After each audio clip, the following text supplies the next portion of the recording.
if I do complain, notice consciously that I am complaining and stop it there and say, okay, that's a complaint, Ryan. Stop complaining, take it, catch that complaint, and just release it.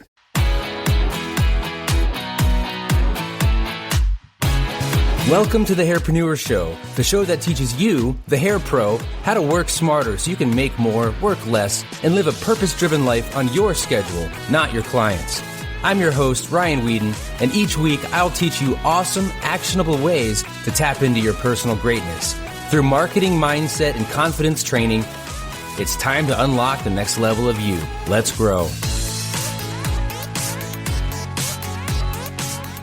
Welcome to the Hairpreneur Show. I am your host, Ryan Weeden, and I am excited to be here today. It is an afternoon. It is a Wednesday afternoon where I had a few minutes to try to crank out a quick episode where we're always, as content creators, trying to find more content, and we're trying to find more time to create more content, even when we might not have the energy for it, or might not even know what we're going to talk about, or just even have like a very rough idea of what we're talking about. So that's what we have today. We've got a rough idea of what I'm going to be talking about, and it's going to be short and it's going to be sweet, but we're going to be talking about a mindset hack here. And this is something to help you be in a positive mood more often. And I know this works because I have been using this mindset hack on myself for weeks now, and it has made such an impact in my overall mood, in my overall behavior, and it's actually really, really helped to spark more love between my wife and I. And that has been, in full honesty, kind of fleeting this year. It's been a really tough year. Not that we don't love each other, but it's been a very stressful year, and I know I'm not the only one that's felt that. But with kids, with the COVID pandemic, with our business having to close one business and another business really suffering, it's taken a toll. And of course, when you're not really able to go out and find other outlets aside from those that you do with your immediate family and those people around you, it's been a struggle. And I've realized that a lot of it was because of the mood that I was carrying around with me. And I do my best to stay positive. And when I jump on lives and I look to the world and put my best self out there, I feel like sometimes I'm a phony because sometimes I'll turn the camera off and then I will start complaining again. And this is so not me. It's not usually like this. I'm not usually this way. But I really noticed that it took a toll after the second California shutdown this year. The first one I was fine. I was motivated. I was working out. I was doing great. But then the second time we had to shut down in California, it really affected me deeply and emotionally. And that wasn't like all of it. There was a lot of other things going on as well with the relationship with my parents. And that has just been kind of an estrangement. It's just been one of those years. And again, I know I am not the only one. And we are very blessed that we haven't gotten sick and our kids are healthy. And, you know, we are able to put food on the table and enjoy our lives given the current circumstances of the world. But we have had our challenges, and one of those challenges has been arguments together, and I've been doing a lot of searching in my own soul to find out, is it me? Is it her? What is the stem of the problem? How are we not communicating accurately? And as much as I would love to be able to blame somebody else, I really had to blame myself.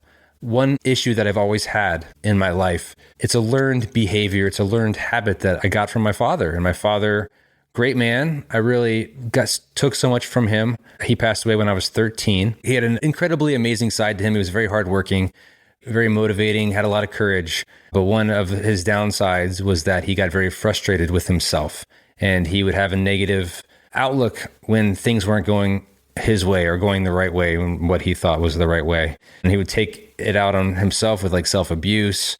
He would also take it out on us too. It wasn't a physical punishment when we did something wrong. I mean, physical punishment back then was kind of normal in the sense that you would get spanked, and spanking was where it stopped. It wasn't with like a belt or anything crazy. It wasn't like, I don't have a traumatic childhood because of that. But spanking was one of those things that, you know, if we did something that we shouldn't have done in public, and then we would get our pants dropped and put over the knee and have our bare ass smacked in front of the world to see. So that really sucked, but you never did it again. I'll tell you that. That was the 80s though, and that was a lot more accepted back then. Of course, now 90s and anything past then, you know, you're going to get a call to Child Protective Services, or there's that chance, right? So you don't want to be spanking your kids anymore. You got to find other ways to let them know that what they did wasn't appropriate, right? Without the physicality of coming up with something that's going to really scar them emotionally and embarrass them in ways that you would never want to be embarrassed yourself. So one of those traits that I got from my father was I like to spank myself. No, I'm kidding. No, the trait that I got from my father was I get really frustrated. If something is not going well, I see red. I get really heated. I kind of lose a sense of myself, and I don't lash out physically to hurt anybody. I have done it to myself, though. I have hurt myself before. And when I talk about this, I talk about it in, like, when I was, after my father passed away in high school, it was a very lonely time for me. I would wander the halls of my high school by myself, looking for somebody to stop me and say, "Hey, Ryan, are you okay?" Because I was lonely. I was depressed. I was just so full of feeling that I just wanted to, I wanted to just feel alive. I wanted to feel something besides this pain of loss, right? And somehow some kids, and like myself, I wanted to just kind of hurt myself, to feel like a man, do something to give me a sense of control. And I would go and I would find brick walls and I would punch them till my hands bled. I guess you could say that was a form of, I don't know, self-mutilation. I don't want to go that far because I don't feel like it was that big of a problem to where I needed to potentially go and see a therapist, although I probably should have. But it could have probably led to that, you know, if I didn't find my way out of that hole. But I would go and I would wander the halls and I would constantly have bloody knuckles because I wanted people to see them and see the pain on the outside that I was feeling on the inside. Of course, that never happened and nobody really ever took notice to that. Or if they did take notice to it, they didn't say anything to me. So I never really got that attention that I wanted. And I didn't know that I really wanted the attention. When you're that much younger, you don't really know what you want. You're just doing it because it just feels like the right thing to do, even if it's completely the wrong thing to do. So looking back on that, I could see feel the pain, and I can start to make sense of it now as I'm older. But I have this side of me that gets very down and very depressed and very angry. And unfortunately, that causes me to be very selfish, and I only see myself and what's not right for me and why my life's not better. And I was feeling a lot of that come up again this year, to the point where it was starting to really affect my marriage and my relationship with my awesome, beautiful, talented wife, who is someone that really puts herself last. And I tended to this time to put myself first. And of course, I've got kids and they're first to me and my wife is first to me. But I lost sight of that. And I know that this kind of thing can happen to the best of us, which is why it's important for us to check in on ourselves periodically. But it got to be such a problem that I recently decided to start seeing a therapist. And I'm very open about this because I am all about self-exploration. I am all about using, say, a therapist as a tool to get to know myself better. I'm not looking at it like I failed. I'm not looking at it like I'm a bad person. I'm looking at this as almost like a coach, somebody that's going to help to unlock a new level of me. That way we're looking at it in a positive light. That way I can see it as not like I got to sit down and listen to a therapist and tell them my problems and maybe they can fix them, because it's not about fixing problems. It's about learning who you are and learning what to do differently so that you can show up as your best self. So I've had a few sessions so far and it's been very eye-opening and I've learned a lot. And that's the journey that I'm on now. We're just getting started with that, but so far so good. What I really want to tell you about, something that has completely changed the game for me, and I'm talking like I've been doing this for about a month now, and oh my gosh, this simple hack, this simple internal dialogue switch has changed the way I see the world, has changed my mood overall, and my relationship is just immediately better with my entire family, especially with my relationship with my wife, and of course my kids. My kids just always steal my heart and my time, and I love it. And can't wait to spend every second with them, maybe except when they're like just absolutely having a fit and crying. But otherwise, as much time as I can, I love spending time with them. So this hack was something that I've heard about, how you can say things to yourself in a certain way, how maybe instead of saying something in a negative way, you say it in a positive way. That's what this is all about. And my wife actually brought this up to me because she started getting back working out again. And now after the doctor cleared her after having our second child, and then she got cleared. So she started working out again and she started to find some inspiration to work out. Like we all need that extra kick in the butt sometimes. And she saw this post that one of her friends had posted and she shared it with me.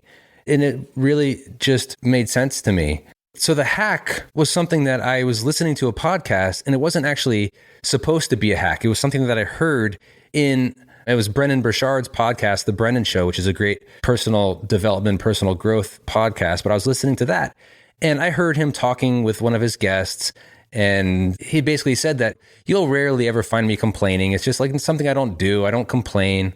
And, I'm usually always in a good mood. And I put two and two together. I'm thinking, well, you know what? If you are complaining, your complaining is usually putting somebody in a bad mood. What if I just stopped complaining? What if I just absolutely just never complained about anything again? I didn't complain about the dog pooping in the living room 3 times a day. And yes, that is a real problem. And he's like 7. So it's not going to change. Stop complaining about that. Stop complaining about not getting enough sleep because my kids wake up in the middle of the night. Stop complaining about taking out the trash at the morning of because I forgot to take them out the night before. Just stop complaining. Or if I do complain, notice consciously that I am complaining and stop it there and say, okay, that's a complaint, Ryan. Stop complaining, take it, catch that complaint and just release it and turn it into something positive. Just stop the cycle there because you complain once, then you complain a little bit more and then you get stuck in this cycle of complaints and this cycle of negativity. So I decided, you know what? I'm just going to stop complaining. 3 weeks later, I haven't complained more than maybe 1 or 2 times because I've been consciously not complaining. I just stopped complaining. And if I did notice myself complaining, you know what I say to myself? I go, wah, wah, wah. That's our sound. Amanda, my assistant here, I even told her that, if you ever catch me complaining at all, just say, wah, wah, wah. How many times has she said that? She hasn't said it once because I have not complained. I have not complained at all because I'm conscious of it. I implore you guys, stop complaining and stop explaining. No excuses. No excuses for why things aren't going your way. Just stop complaining. Make it a conscious effort today. Try it for 1 full day and see what that does to your mood. Don't complain about anything. Don't complain about the taste of your coffee. If it's not the right kind of coffee, don't complain about the traffic. Don't complain about a client showing up late. Own what is happening, accept what is happening, and move the F on to something positive. Think about what you do have that is working because there is so much in your life that is working. There is so much in my life that is working and that is something to be grateful for. That's what I need to hold on to. So right now, today, stop complaining. If you catch yourself complaining, say, wow, that's a complaint. I got that complaint. I caught that complaint, and catch it with your hand, like grab it with like a fist, throw it out into the world and say, goodbye, complaint. I'm not complaining about you anymore. Try that. Let me know how it goes. You are amazing. I love you. I love hearing from you. And by the way, have you subscribed to the podcast yet? Oh my gosh, if you haven't, please do so right now because there's so much cool stuff ahead. Make sure you hit that subscribe button because it would be much cooler if you did. Plus, I don't want you to miss any of the new episodes I'm dropping weekly. Last thing, if you haven't checked out RyanWeeden.com yet, there are some great freebies on there that I want to give you. So go ahead and check it out, RyanWeeden.com. Thank you so much for listening. You are awesome.